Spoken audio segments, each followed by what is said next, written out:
বঙ্গভঙ্গ বিরোধী আন্দোলনের সময় জোড়াসাঁকোর ঠাকুরবাড়ি থেকে পথ চলা শুরু বীমা সংস্থা হিন্দুস্তান কোঅপারেটিভ ইন্স্যুরেন্স কোম্পানির। সেই সময় বয়কট ও স্বদেশ আন্দোলনের জেরে জন্ম নিয়েছিল আরও কয়েকটি বীমা সংস্থা। মাদ্রাজে ইউনাইটেড ইন্ডিয়া, কলকাতায় ন্যাশনাল ইন্ডিয়া ও ন্যাশনাল ইন্স্যুরেন্স এবং লাহোরে cooperative assurance, Indian mercantile, general assurance এবং স্বদেশী লাইফের মতো সংস্থা গড়ে ওঠে। তবে আধুনিক ভারতে জীবন বীমার সঙ্গে পরিচয় ঘটেছিল তারও প্রায় 90 বছর আগে 1818 সালে। কলকাতায় বসবাসকারী ইউরোপীয়রা ওরিয়েন্টাল লাইফ ইন্স্যুরেন্স কোম্পানি চালু করেছিল, যা ভারতের মাটিতে প্রথম জীবন বীমা সংস্থা। তখন জীবন বীমা সংস্থাগুলি মূলত ইউরোপীয়দেরই পরিষেবা দিত, কোনো দেশীয় নেটিভদের বীমা এরা করত না। কিছুকাল পরে বাবু মতিলাল শীলের উদ্যোগে বিদেশি জীবন বীমা সংস্থা ভারতীয়দের বীমা করা শুরু করলেও এদেশের মানুষের পলিসির জন্য অতিরিক্ত প্রিমিয়াম নেওয়া হতো। এরপরে 1870 সালে বম্বে মিউচুয়াল লাইফ অ্যাসিওরেন্স সোসাইটির জন্ম হয়, যা প্রথম ভারতীয় জীবন বীমা সংস্থা। এই সংস্থাটি ভারতীয়দের বীমা প্রিমিয়ামে কোনো বৈষম্য রাখেনি।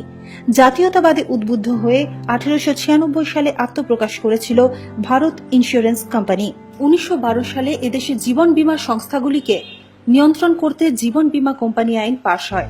তখনই প্রয়োজন হয় বয়সের সঙ্গে সমতা রেখে বীমার হারের টেবিল তৈরি করার এবং অ্যাকচুয়ারি মারফত তার মূল্যায়ন করার। তবে তখনকার আইনে বিদেশি ও দেশি সংস্থার মধ্যে বৈষম্য ছিল এবং অবশ্যই ভারতীয় সংস্থা হলে অবস্থা কিছুটা প্রতিকূল হতো। পরের 2 দশকে বীমা ব্যবসার বিস্তার ঘটে, যেখানে 44টি কোম্পানির মোট ব্যবসা তখন ছিল 22.44 কোটি।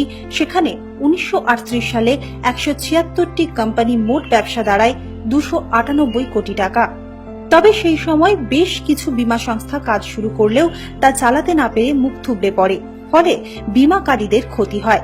জীবন বীমার পাশাপাশি অন্যান্য বীমা ক্ষেত্রটি নিয়ন্ত্রণের জন্য বীমা আইন 1938 প্রণয়ন করা হয়।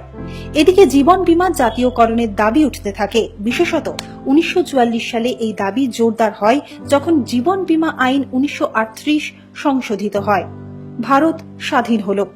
দেশের প্রথম প্রধানমন্ত্রী জওহরলাল নেহরু 1955 সালে ডিসেম্বরের লোকসভায় বীমা বিল পেশ হওয়ার পর নেহরুর জামাই সাংসদ ফিরোজ গান্ধী তার ভাষণে ফাঁস করলেন ডালমিয়া জৈন গোষ্ঠীর ভারত ইন্স্যুরেন্স কোম্পানি কেমন করে বীমাকারীদের প্রতারণা করছে। জীবন বীমা জাতীয়করণের দাবি আরও জোরদার হয়।